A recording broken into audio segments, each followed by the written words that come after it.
2-р байр 2-4 төгс үлэгт. Сургуулийн 4 анги Батмаг Гамшиг эрсдлийг боруулахаа урьдчилан сэргийлэх зорилгоор үер усны ослоос урьдчилан сэргийлэх бүү бас нөлөөллийн аяныг эхлүүллээ. Аяны нээлттэйг Дархан сумын 3-р багийн нутаг дэвсгэр хараа голын иргэд хүүхэд багчууд аялагч иргэдийг хамруулан зохион байгууллаа. Аяны нь Монгол Улсын засгийн газраас хэрэгжүүлж байгаа заавал хийх хүүхдийн төлөө аяны хүрээнд хүүхэд багчуудыг усны ослын эрсдлээс хамгаалах урьдчилан сэргийлэх зорилготой юм а. Нөлөөллийн аяны нээлтийн үеэр бодит орчинд зохион байгуулсан дадлаг сургалт буюу усанд тосолдсон иргэнийг аврах ажиллагааны бодит үзүүлбэрийг зохион байгуулсан нь эрсдэл учирсан тохиолдолд хэрхэн анхан шатны тусламж үзүүлэх талаар мэдлэг олголоо.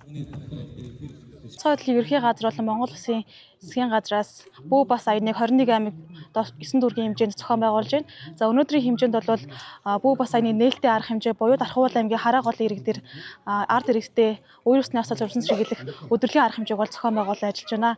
За ингээд энэ хүү өдрөлөг маань цаашдаа 6 дугаар сарын 15-наас 9 дугаар сарын 15-ны хугацаанд нийтдээ 3 сарын хугацаанд үер усны ослоос урьдчилан сэргийлэх ард иргэдтэй таниулга ухуулах туршлагаа хийх.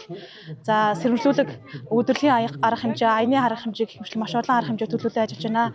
Иймд Дархуул аймгийн иргэд та бүхэн энэ хүү бүү бас үер усны ослоос урьдчилан сэргийлэх нэгдсэн арга хэмжээнд нэгдхийг уриалж байна. Мөн аврах зав ашиглах ажиллагаа уснаас эрийн хайх аврах ажиллагаанд эрэлж нохоо ашиглах үзүүлбэр уснаас аврагдсан иргэндээ үзүүлэх зүрх уушиг сэргээх болон анхны тусламжийн сургалт хийж хүүхэд багчуудын дунд танин мэдхүйн тоглоом тэмцээн зохион байгуулжээ. Арга хэмжээний үеэр иргэд хүүхэд багчууд усны ослоос урьдчилан сэргийлэх мэдлэг дадлаг эзэмшиж онцгой байдлын аль багчдын аврах ажиллагаатай боддоор танилцсан юм. Жил бүрийн зуны улиралд гол мөрөн болон тогтоол ус нууртаа санамсар болгоомжгүй байдлаасаа үүдэн эрсдэх тохиолдол гардаг. Өнгөрсөн жилийн тухайд Орхон голд 2 иргэн живж амнасаа алдаж аймгийн онцгой байдлын газрын аль багчд уснаас эрен хайх аврах ажиллагааг зохион байгуулсан. Өнөөдрийн байдлаараа Дархуул аймагт усан тосолдсон дуудлага мэдээлэл бүртгэгдээгүй байна.